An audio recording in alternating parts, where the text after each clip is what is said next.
is really, really great to be here with all of you. As we get started today, what I would like you to do is to focus on two themes that will be running through our conversation. And those are the notions of value and of ecosystem. Because in terms of value, investing in any technology or capability, whether that's data analytics or anything else for that matter, if we are not driving value, is going to be an ineffective investment. So we really want to keep that notion of value front and foremost, in our minds as we think about ways in which analytics can help us improve member service capabilities or grow our efficiency internally, etc. It's also important to note that we can't do this alone, that we really need to rely on an ecosystem of partners to help us support and bring about success in our analytics adventures. So with those foundations in mind, I'd like to set the stage this morning with some use cases, explore the definition of data analytics and the capabilities required for that practice, and then we'll explore the notion of an ecosystem, and I'll leave you with some action items, some things you can do today as you continue your data analytics journey. And I do work for Filene Research Institute, where I've been for just about 5 years. Now, Filene was formed about 30 years ago by CMutual Group in the United States and a number of other system leaders there who identified the need to have an independent entity to study those topics that were most important to credit unions. And since that time, our middle name has remained research, and everything that we do is rooted there. We have hundreds of reports in our research library, and today that research is organized in key areas that credit union leaders tell us are most important. So those include data analytics, diversity, equity, and inclusion, consumer financial lives, emerging technology, community social impact, and innovation and incubation. Now, each of these research areas is run from a center of excellence and led by a scholar in their area of study at a major research university in the United States. So our Center of Excellence for Data Analytics and the Future of Financial Services is led by Dr. Sherry Spire-Pero, who's the Associate Dean at the Broad College of Business and the Ernst & Young Professor of Accounting and Information Systems at Michigan State University. Yes, Dr. Spire-Pero, or Sherry as we call her, is very, very busy. So we are lucky to have her among us. Now, the conversation I'll have with you today is rooted in the foundational work of that center and Dr. Spire-Pero. So and as you heard in the introduction, my job is to activate the research that comes out of the Institute so that you can actually use it. And so that's my aim today with data analytics. So let's go ahead and dig in. So to set the stage, here are some use cases specific to the financial services industry. And as you take a look, I want you to consider which of these categories really resonate for you in terms of opportunities that could create value in your environment. So member insight are ways that we can enhance member experience and really deepen the relationship and engagement that we have with our members. And that often happens through the products and services we offer and the ways in which we provide that service. Next is governance and privacy issues. And as much as we don't like to talk about regulatory compliance, it's a really important part of the fabric of who we are, and important to explore how analytics can help us with those operations. Also gives us an opportunity to think about how we might reduce costs as we serve our members and support all of the back office activities that are required at our organization. Third is portfolio innovation. Questions there are, what are some new product offerings that make sense? What's the timing of putting those offerings into the market? And how do we get those offerings in front of the right members at the right time? And then finally is pricing analytics. So how do we price the different products that we want to make available? And what kind of analysis can we perform that helps us make sense of where we are on the right track or we need to make adjustments? Now, these are examples in the United States of organizations who have really seized the potential of data analytics to increase member experience and satisfaction and potentially reducing costs. So I'll first highlight a couple of system players, PSEU and Advantage Analytics. Both are premier service providers for credit unions here in the United States. Now, PSEU is one of the United States' primary payment providers for credit unions, and Advantage Analytics is actually under the CMutual Group umbrella. and they offer analytics consulting services and platform solutions. Now, each of them individually has a platform of analytics offerings to support credit union members. And in addition to that, they have partnered together on ways to leverage their individual expertise to create even more value. A couple of examples of that are voice analytics or other kinds of opportunities. So not only are they leveraging their capabilities to deliver value individually, but they're collaborating, which is the name of the game in credit unions, so they can amplify that value for credit union members and for credit unions themselves. Now, a few specific examples, excuse me, of credit unions who use analytics across the United States are here as well. The first is State Employees Credit Union. Now, it is a very large credit union, one of the biggest in the United States, serving 2.5 million members and having $47 billion in assets. And what they did is took something that we use regularly today, delinquency reports, that often are delivered, particularly in finance and in the lending areas, on a monthly basis, and they changed the frame on that story. So instead of delivering that past data periodically, they have made those reports available on demand to branch managers and functional leaders. Now, what's the impact of that? The impact is that those leaders can now use that data to help drive performance and improve member service on a daily basis. CAHP, in the upper right-hand corner of your screen, they are in California and they serve law enforcement. They employ data analytics to build their loan portfolio. They created a loan recapture program, and I believe that you are familiar with that, where you identify creditworthy borrowers who have their loans somewhere else, and then you market to them in an effort to bring them in and refinance with your credit union. So what CAHP was able to do was to combine data from loans inside their credit union with data available through credit reports of other loans that their members had, and identified loan refinancing opportunities that created real value for their members. And during the time that Dr. Spiro was studying them, they were able to make this recapture program represent about 1/3 of their lending portfolio. And then finally, there's West Community Credit Union and their use of chatbots. And I'm sure many of you are familiar with them, and maybe even some of you already use them in your credit unions. Basically, they use algorithms based on a variety of data. Often what we see in credit unions is through knowledge bases, your process and policy documents, rate sheets, to provide service to members in real time, even when the credit union is closed. So West Community has a chatbot named Jane, and Jane accepts questions written in everyday English, interprets them by ingesting the contents of the credit union's website, and then documents that they have linked to that website. And as members ask new questions, the chatbot gathers new knowledge. And the last time the results were published, it could answer more than 3,000 different questions for members. So now, with those broad use cases and specific case studies in mind, let's take a look at the definition of data analytics. Now, you may or may not have heard of Tom Davenport. He's on the faculty at Harvard University and also is the President's Distinguished Professor of Information Technology and Management at Babson College in Massachusetts. He's also known as one of the fathers of the study of data analytics in the United States, and his definition is one of the best we've seen. And I'll read it for you here. Data analytics is, quote, the extensive use of data, statistical and quantitative analysis, explanatory and predictive models, and fact-based management to drive decisions and actions. Now, there is a lot to unpack there, so we won't do that all at once, but what we will do is kind of address pieces of those words throughout our conversation. And we'll start by anchoring in a space that I think we're all very familiar with, and that's reporting. And from a data perspective, reporting is really one of the most common ways that we retrieve and analyze data in credit unions.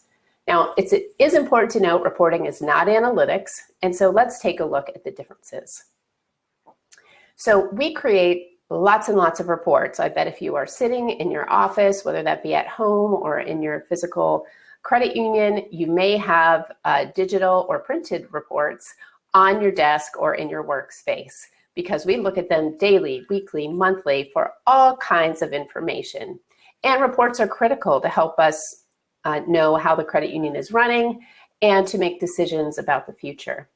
Now, reporting is super critical and definitely needs to continue. And it answers questions, as you can see on the bottom there, about what happened, how many times, where did it happen? Now, all these things are interesting, yes, and sometimes they're actionable. So analytics at the top of your screen then looks at the what if and the why. So another way of looking at it would be analytics becomes the forward-looking activity, leveraging information from the past and using it to predict the future. Once we know what we think will happen in the future, then what kinds of decisions can management teams make that will allow us to take advantage of what we see as potential positive outcomes or protect us from what might be negative consequences. Now, that information is still very interesting and also actionable, which is really important. So there are 3 core competencies or capabilities. You can tell that my dog is very excited about this. I don't know if you can hear him barking in the background, so pardon that interruption. Working from home.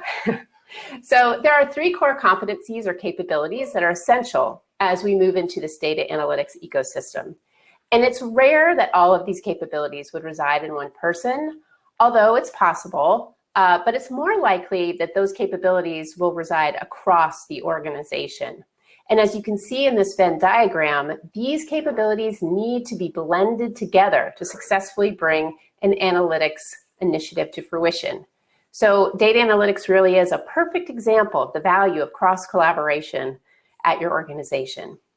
Now, if you take a look at the lower right-hand corner of this diagram, we'll start with the credit union business. It's really, really important that you leverage the expertise and experience of your subject matter experts. How you do things today is very important for the team to identify what opportunities and challenges exist today, and then to prioritize those challenges, and then to know what to do once an analysis has been performed to determine how you might use that data to help shore up your strengths or address challenges. Now, the second core data capability is around data analytics. And as you can see from this very busy photo here, there's a wide breadth of analytical tools and a whole set of ways to support analytics that we see emerging in credit unions. Now, whether that's statistics at the top of this diagram or text mining at the bottom or anything in between, there are likely tools that you recognize and some that you have heard less. What's really interesting here is that today, what remains really the foundation of data analytics is statistics, and in particular, linear regression. And we have long used statistics and linear regression to help us understand performance. Now what we're able to do is to take that information we have and use some of these new tools to lay on top of that to look at our data in different kinds of ways and get some more nuanced information. Nevertheless, statistics remains the tried and true starting place, and it's likely that you already have some of that capability in your credit unions today. Visualization tools are another example of data analysis techniques that we're seeing a lot of in credit unions in the United States. And they're really helpful in identifying patterns that help us make more proactive decisions about products or members or operations. Now, in this example, you can see the flow of funds from one kind of product to another. And what this is really showing is how members are moving money from various savings or investment vehicles, whether that be savings accounts or certificate or CD accounts, into more liquid account types like money market, checking, and savings. And as we dig deeper, we can see the exact trends of account movement. So this can maybe bring up lots of questions. So take a look. What questions does this kind of visualization bring up for you? Now, some of the questions I can think of are, which of our members and which of our member segments are doing this movement of money, are engaging in this transfer? And then based on who those people are, can we make a hypothesis about what it is that's leading them to make that change? Is it Is it a particular life event? Is it a particular time of year? And then based upon that hypothesis, can we make some decisions about when it might be most appropriate to offer certain kinds of products and services to other members in those segments? So visualization is only one type of analytics opportunity, but it's also a way in which visual tools can help us identify and make those kinds of opportunities happen in our credit union. Now, the last component of analytics capability is the data itself. And many years ago, some of you might have heard the 4 V's of analytics that IBM came up with. And those are volume, variety, velocity, and veracity. And I'd like to spend just a little bit of time here because I think it helps explain the explosion of data analytics. Because more than a decade ago, when I was working in marketing analytics, it really wasn't at the forefront of anyone's mind. And now data analytics is really a vibrant and important capability for organizations. So let's start with volume. Now, how many of you have a zettabyte of data in your credit union? Now, I wish I could see your faces because many of you are probably looking puzzled or saying to yourselves, what in the heck is a zettabyte? Well, let's try to explain it. First, if you think about a byte, of course, it is the first character in your first name. So for me, that would be the letter E. And a gigabyte is just over 1 billion bytes. So if you think about these bytes as each of a grain of rice, and a byte is really much smaller than that, but just for visualization. A typical bowl of rice has about 2,500 grains in it, give or take. So a gigabyte is really equivalent to about 400,000 bowls of rice. That is a lot of rice for anyone to eat, even if you love rice. Now, a typical consumer hard drive has tens or even hundreds of gigabytes of capacity. So think about how many bowls of rice that would be. And most commercial hard drives have terabytes of data. And a terabyte is 1,000 gigabytes or 1 trillion bytes, 1 trillion grains of rice, which is the equivalent of 400 million bowls of rice. And then it would take about 1 billion terabyte-sized hard drives to have a zettabyte of data. So now that I've made you completely dizzy with all of that math, let's take a little bit of a deeper look at data volume to try to explain it. So in 2013, there were 9 zettabytes of data in the world. And in about 2015, there were some forecasts given that by 2019, we would have 20 zettabytes of data. And in fact, we had 40. And now the projection for 2025 is that we may have 175 zettabytes of data. Now, picturing 175 billion terabyte hard drives in a particular location is, well, virtually impossible to picture. So let's try to look at it another way. And another way to think about a zettabyte of data is to think about filling the Pacific Ocean, the deepest and biggest ocean in the world, with grains of rice. So you'd have to do that 140 times to get 1 zettabyte of data. So in 2013, if we had 9 zettabytes of data, there was enough data to fill the Pacific Ocean 1,260 times. So 140 times for 1 zettabyte times 9 zettabytes.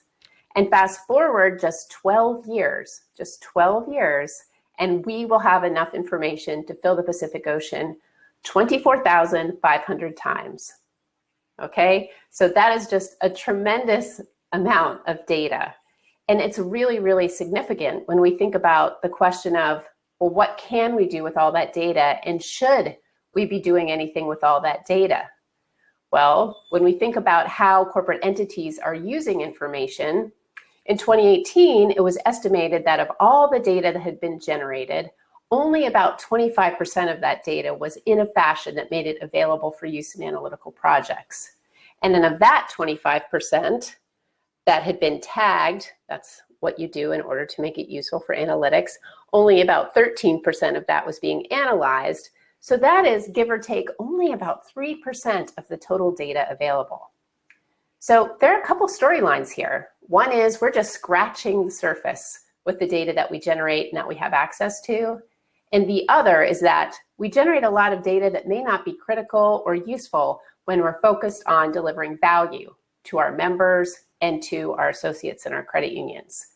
So being able to determine what data is valuable or what data is of less priority can be very, very critical. So to illustrate both volume and variety of data, take a look at this graphic. Now, you can see in 2019 and 2020 what is happening in 1 internet minute on a bunch of social media sites. So if we look at tweets, which are about at the 3 o'clock position, you'll see that we went from about 87,000 tweets in 1 minute in 2019 to about 20,000 tweets in a minute in 2020. So then the question becomes, well, what can we do with that? Is this important or interesting data for us to look at? And this graphic really talks about the variety of data that's available to us.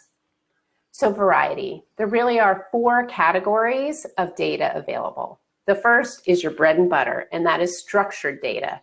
That's the transactional data we have in our credit union today about every financial transaction that our members perform and all the operational calculations.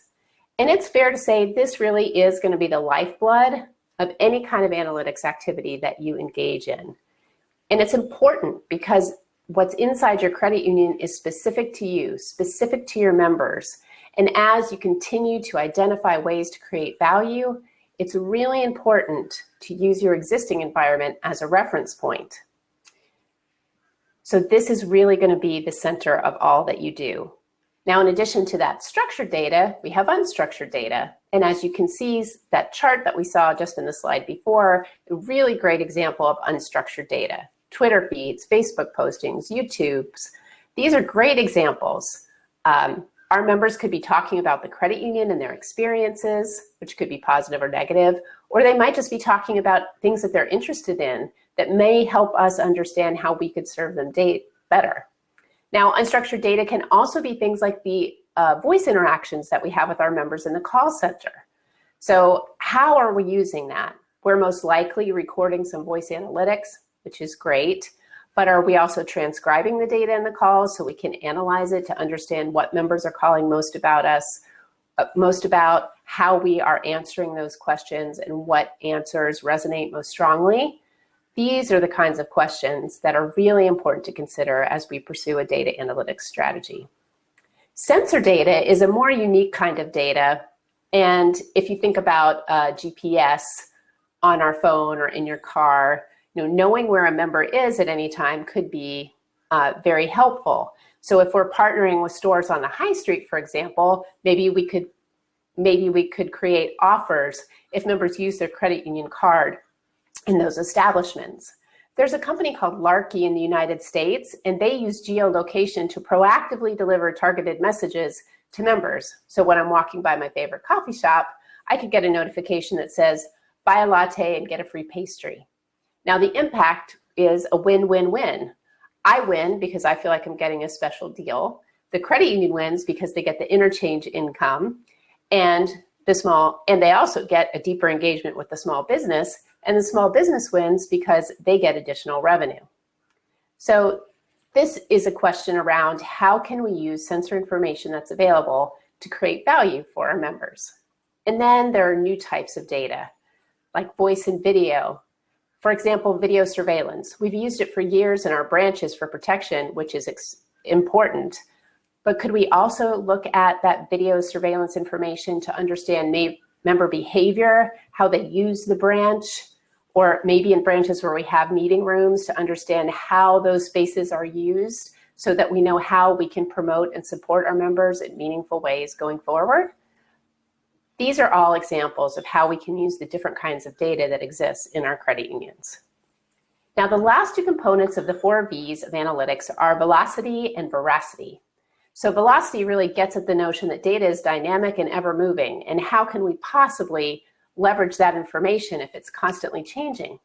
Well, a way that we already do this, thank goodness, and is very, very helpful is in support of the fight against credit card fraud and other kinds of fraudulent activities that might occur. So if we think about the fact that according to UK Finance, there were about 1.5 billion card transactions made in the UK last November, then if we can translate that into the number of transactions that are happening per second and the ability that we have to look for fraudulent activity in real time, that is a very, very important opportunity. And then finally, there's veracity, which really gets at the way we interpret findings from the data. Is the data we have accurate? Can we interpret it for what it is? And is that definition going to remain stable over a period of time? So there's an example of veracity outside our space that I like to use, which I think highlights this notion in an interesting way. So you're probably familiar with pharmaceutical companies, especially this year, thank goodness, with the development of vaccines for COVID-19. And the sales team that supports pharma companies is fairly significant, in a primary way that these organizations generate sales is by the sales teams going out and visiting the doctors. Excuse me. And if you're a personal physician or a physician in hospital, visiting a sales rep is probably not the highest priority of your day. But pharmaceutical companies feel that that is a really effective way of getting sales in the door and getting doctors to prescribe one kind of medicine over another. So one of the big pharma companies in the United States determined, using analytics, who their best salespeople were, and they investigated to determine how those people achieved success. And they developed a hypothesis that it all had to do with the sales PowerPoint and how much time these particular people, well, let's use one person as an example, and we'll call that person Taylor, spends on each slide. So the company decided that if they could track what Taylor does as that presentation is being given, then they came up with the best practice deliverable for the whole sales team, with the thinking that let's replicate what Taylor does and we'll all sell more. And it's all about how that PowerPoint presentation is presented and how much time is spent on each slide. So they gave a training to all the field reps and said, now we're going to measure you to determine if this really helps the way that we think it will. Well, the field reps went back and said, the doctors don't want to see a PowerPoint. They don't have time for this. But the metric had been set. They had to manage to it. So the story goes, some of those reps would pull into a car park at a hospital, open their laptop, and give the presentation to themselves because it's being tracked, not delivering anything to a doctor. Now, the company thought that as this is going along, they're looking at how much time people are spending on each slide, and they're trying to figure out, okay, is our hypothesis correct? And how do we correlate time spent on slides to our sales? Now, but as I told you, the sales reps were not using this training as intended. So it's pretty safe to say that that data became, well, completely unreliable, because it doesn't really tell us anything that's happening with that interpersonal relationship between the reps and the physicians. So the challenge of not just cleaning data we know we need and is good, but also stepping back and saying, does this data even reflect what we think it means? That is also really important. So let's turn it to credit unions. For example, what is the definition of a member in your credit union? Is there alignment across the organization about what data tells us who a member is and what data tells us that a member is no longer a member? Now, these seems like trivial questions. Erin, of course we know that a member is a member when they get a share account and they are no longer a member when they take out all their money. But practitioners of data analytics in the United States have told us that even these fundamental definitions are critical to their ultimate successful analytics strategy.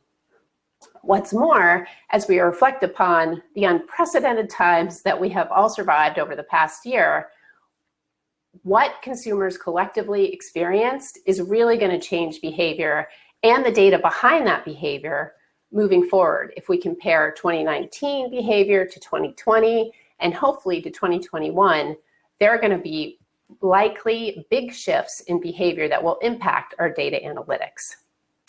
So Dr. Spire-Pero suggests that in addition to the 4 V's of velocity, variety, veracity, and volume, there is a 5th V, and that is value.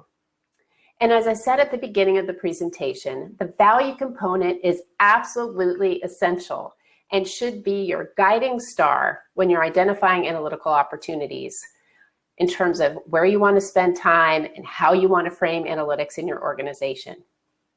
And just because you have data doesn't mean you have to analyze it. Just because you have data doesn't mean it should be analyzed. We want to focus on those areas where we can analyze data to create member value, to reduce credit union costs, or to improve our financial performance. So I want to give you a non-financial industry example to put not just the notion of value on the table, but also to talk about analytics and strategy. Now, I'm going to tell the story similar to the New York Times newspaper, and I want to set the stage a little bit. So Target, the name that you see here, for those of you who are unfamiliar, is a store that's very similar to a cross between Asda and Marks and Spencer. So you can pretty much get anything you like there, and it has a good combination of value items and middle to higher end selections too. All right, so that's what Target is. And there's this family somewhere in America with a 15-year-old daughter. And one day they retrieve their mail and they come across some coupons, which isn't so strange. However, what the coupons were for was strange. It was for baby bottles and diapers and baby formula. And this coupon mailer was addressed to the 15-year-old daughter. So at first the family was like, well, that's weird. Target must have made a mistake. But the ads kept coming, all for baby related items and all addressed to the 15-year-old daughter. Well, the parents were furious, started contacting Target. What are you doing? This is so irresponsible. How could you? She's just a young girl. And then shortly thereafter, Mom and Dad learned that Target may have actually known something that they didn't, because it turned out that their daughter was expecting and the ads were in fact relevant. So the story sets up some interesting commentary, right? First is the ethical and responsible use of data. Now, some of you may be saying, that's kind of creepy, which is the common word we hear when a corporate entity seems to know something a little bit personal or even very personal about us, sometimes even before we know it. In this case, Target knew the daughter was pregnant, maybe before she did, and definitely before her parents knew. So the question is, how do we appropriately and meaningfully use data? Now, there's also a story around strategy. So if we can step back from that creepy factor, Target really said at the outset, the most important thing we can do is to drive customer lifetime value. And the most expensive life event, and many of you can probably relate to this, that any of us adults will engage upon, that most expensive event, is probably having a child. In fact, some of us like to say at the Institute that having children is like the gift that keeps on giving, and probably forever financially. And again, wish I could see your faces, because I hope I'm getting some giggles there.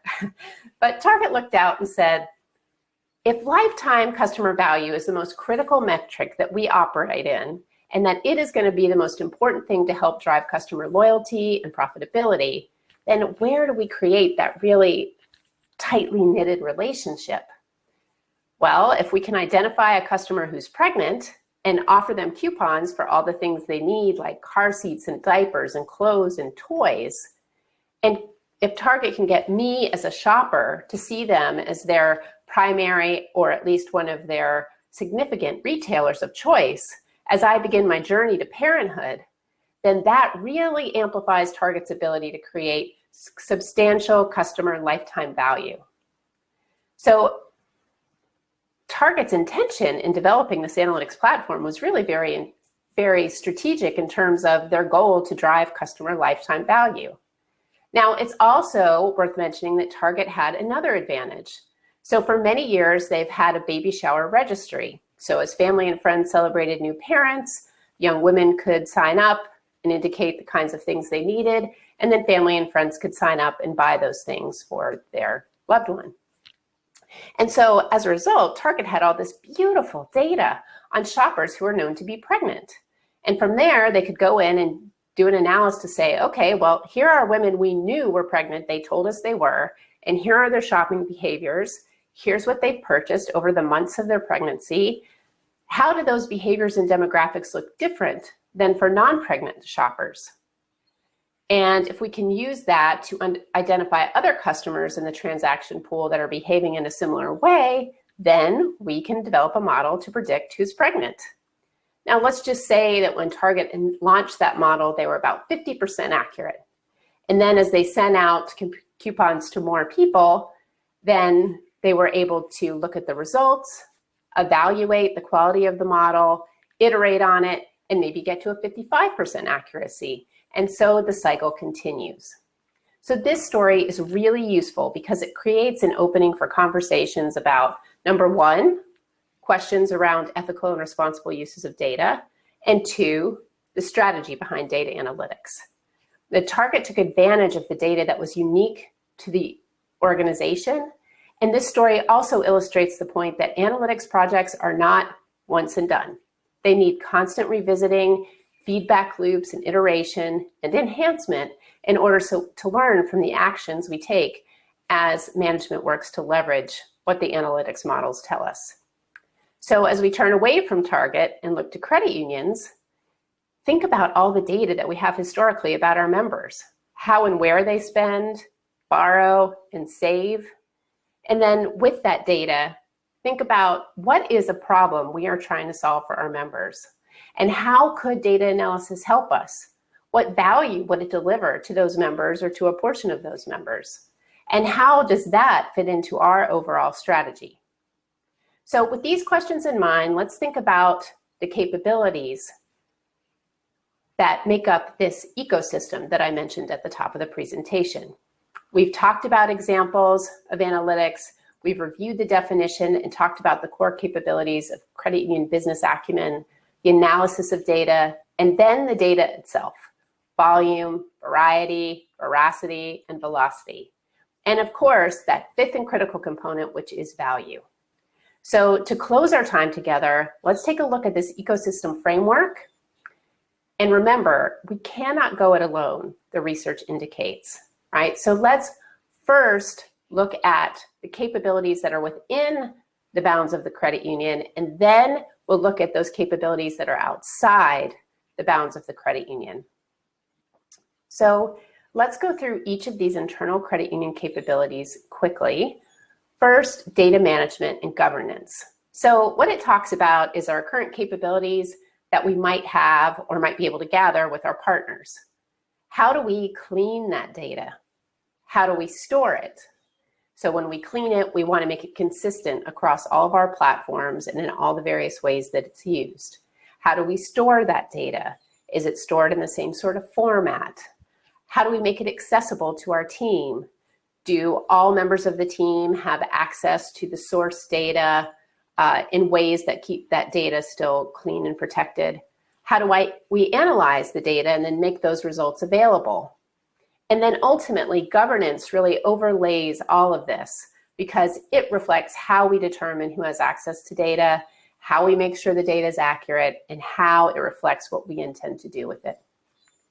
Now, leadership is also important.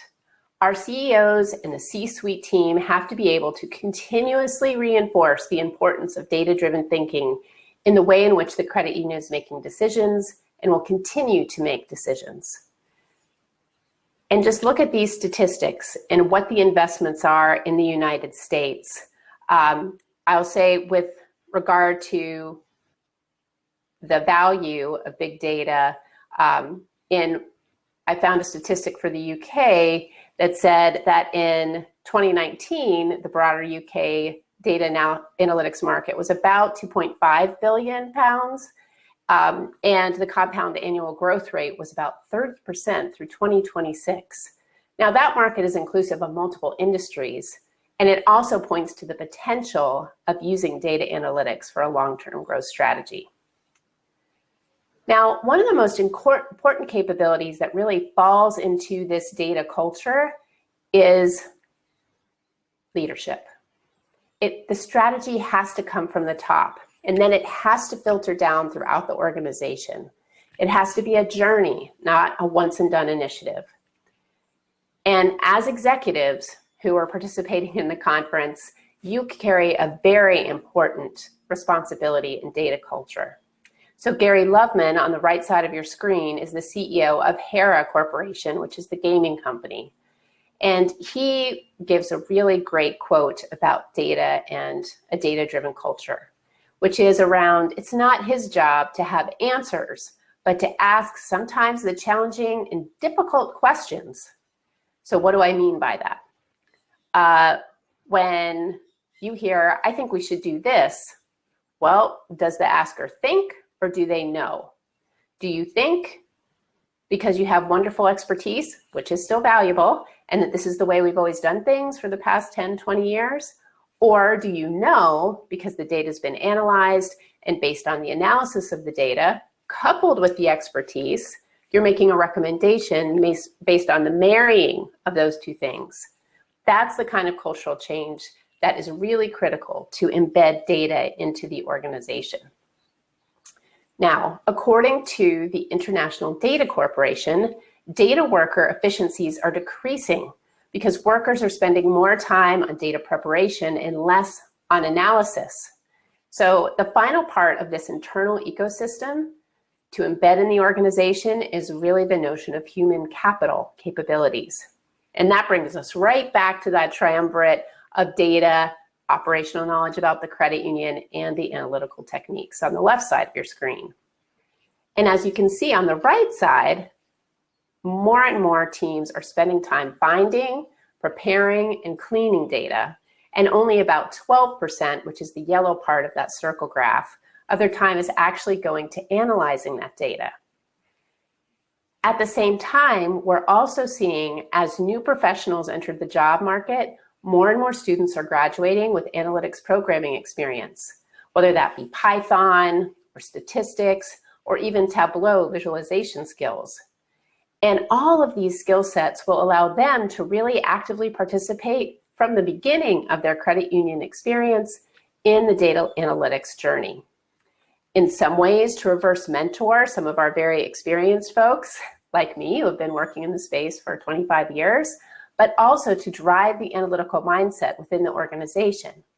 And again, to reiterate the point about collaboration, analytics has this great possibility to bring about cross-functional collaboration, marrying that analytics capability from new entrants to the job market with this credit union business expertise of some of your more experienced associates. So let's round this out with the notion of the external ecosystem, which Dr. Spire-Pero says is also very critical. We can't go it alone. As we're building these internal capabilities inside the credit union, we need to rely upon the partnerships and relationships that we have with outside entities to accelerate and support our ability to deliver quality analytical endeavors. So in the fintech partnership space, we could think about players like Visa, for example, or payment providers. We could also think about fintechs that offer capabilities and expertise that we just don't have. We can think about regulatory bodies. How does the PRA and the FCA, how do both of them fit into this in terms of their expectations and regulatory requirements that you have? Now, as it relates to research providers, you have Filene, and please do count on us, even though we're across the pond, as we say sometimes. Now, in terms of core processors, you have Temenos, FedComp, and any number of other core system providers that exist there in the UK. You have academic institutions to partner on for projects. Maybe Masters of Analytics students can work with your teams to help you begin your journey or help support it as you're further along. Dr. Spire-Pero and some other professors that we work with in this space often have their graduate students work with credit unions as a graduate degree program. I mean, if you think about all of the amazing establishments of higher learning in the UK, where are those opportunities for your credit union? And as you continue your data analytics journey, the point around ecosystem is to be cognizant of your internal capabilities and also of the broader ecosystem data that you can leverage in partnership with organizations that you work with every day. The aim is to create meaningful and proactive ways to serve your members and to improve your business performance. So as we move into Q&A and your day rounds out, I know it's been a long day, I want to leave you with 3 things that you can do right away. So the first thing is to consider what capabilities exist today, internally and externally. What do you think you need in terms of skills and capabilities? and who plays a part in each component of those internal and external forces. You could certainly print out that screen of the ecosystem and just start jotting down some things. The next thing you could do is to map those capabilities. Where do those capabilities reside inside the organization and across your partners? Where don't you have capabilities that you think you might need? And where might you find help that you think you'll need? You know, the old corollary to lean into your strengths and shore up your challenges certainly does apply here. And then third, to reflect upon your commitment. Do you have the buy-in from your executive team and board to dig into a data analytics initiative or strategy right now? Do you have the capacity to tackle it at this moment? Or do you need to wait a little while or tiptoe in very cautiously? There isn't a wrong answer. And it's really important to consider your readiness before you begin. So once you're ready, here are some things that you can do. Think about your unique value proposition, because that's really your North Star where you want to focus your energy. And then based upon that, think about what exists today and what is one key problem that if you could solve would make a big difference in driving value to your members or to your associates. This next point about start small and think big is about, you may have lofty aspirations for your data analytics journey, and that is wonderful. And in the experience of practitioners of data analytics in the United States credit unions, it's really important to start with a very small project, to be very targeted about the problem, about the solution that you're seeking, to, as you move forward, to not focus on a point in time answer. Oh, we can see that this happened on March 11th, 2021, and that is the answer. But instead to look over long periods of time to identify trends, because they really tell the story. And then last, to measure. Where were we right in our hypothesis about this analysis? Where were we off track? And how can we use those learnings to iterate on our analytics model and to try again, and then to repeat that cycle again and again and again. I do very much hope that you will continue to engage with Filene and be part of us on our data analytics journey. You can start by visiting us at filene.org. We regularly have public events like webinars and virtual events that are open to the public, regardless of whether or not you're a member of the Institute. And if you have any questions at all, you, of course, can certainly ask me.